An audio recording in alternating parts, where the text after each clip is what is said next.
Yeah, that's Pokemon running on a FlipperZero. I'm Jay Blanked, and yesterday I dropped a new firmware that turns your FlipperZero and video game module into a working Game Boy emulator. So today I figured I'll show you exactly how to set it up so that you can run your own games. Let's get into it.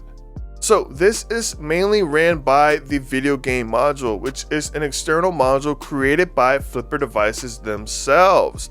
Now, the community really hasn't fallen in love with this module, probably due to low developer interest, as most people either haven't bought it or they have it sitting in a drawer. It is, though, powered by one of my favorite chips, the RP2040, which is what's running the Game Boy emulator.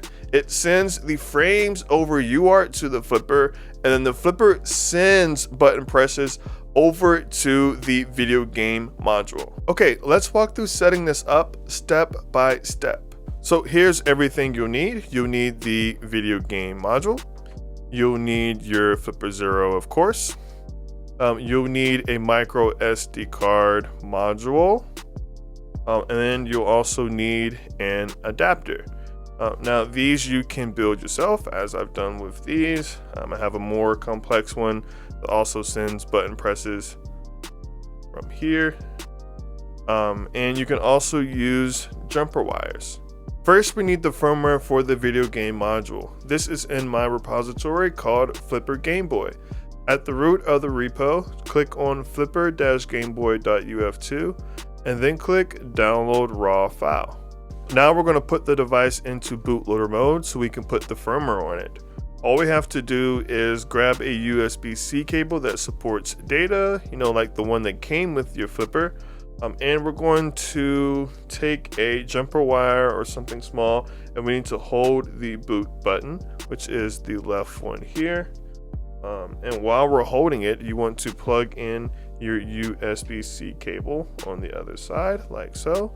And then once you see a new drive appear on your computer, you can let go. Now all we do is drag and drop that UF2 file onto the RPI-RP2 device. The video game module is all set. Now we need to get our Flipper together. All we have to do is install the video game module console app. We can use that same USB-C cable to connect our Flipper to the computer. The app has not been approved on the Flipper Lab yet, but hopefully it will within the next week or so. You can get the app using two methods today.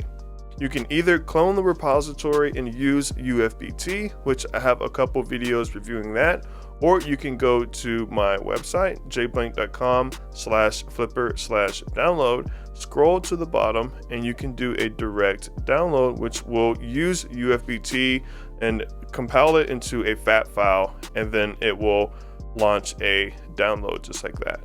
Now, if you downloaded it using my website, you need to use QFlipper to put it on your Flipper. Open it up and go to the file manager, SD card, apps, GPIO, and then go into your downloads and just drag the file over to QFlipper like so. Okay, the Flipper and the video game module are good to go. Now we need to talk about and set up the SD card and the SD card adapter. Now you can get 10 of these micro SD card modules from Amazon for about $9. So with that, we're going to connect it to the ports on our video game module. Now I've created a few custom modules in the past for that. And if we have enough interest, I may just create a professional PCB and sell it for a few dollars. It'll come with the SD card already soldered together, so you don't have to worry about any of that. Now, if you wanted to do it yourself today without soldering, you just need 6 jumper wires. Okay, so here's how you connect it. We got our jumper wires here. From the left, our 3v3 to 3v3. Our CS here goes to 25. Next we have the MOSI. And MOSI goes to 27 right above it. Okay. And then after that we have our clock, and our clock goes to 26. 26. And then next to last, we have the miso, which goes to 24. And we'll use this. And then lastly, we have our ground, which of course goes to ground. You can use any ground.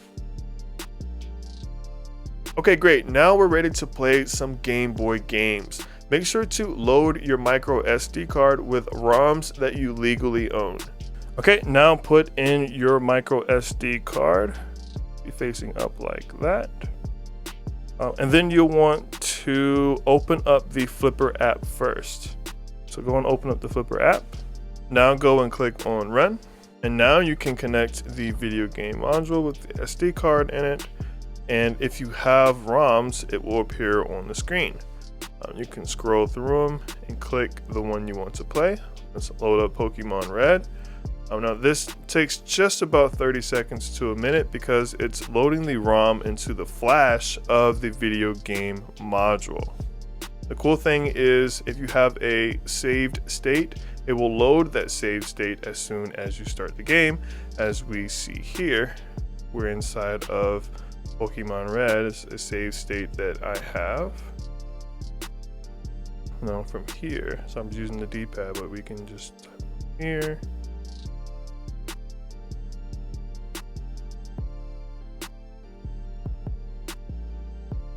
And here we are. We are playing Pokemon Red on a Flipper. I think there's someone to fight over here.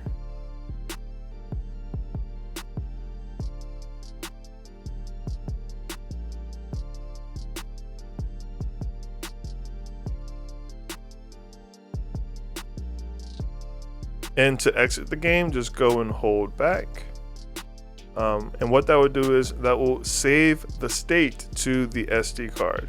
Then if we go back to Run, plug in the video game module again, and then click on Pokemon Red, you will see that it saved the state we were just previously at. And here I am back in battle. So that's my Flipper Game Boy project. And as a reminder, this project was released yesterday, so bugs are expected. But now I want to hear from you. When you first saw this video, what was that throwback game that came to mind?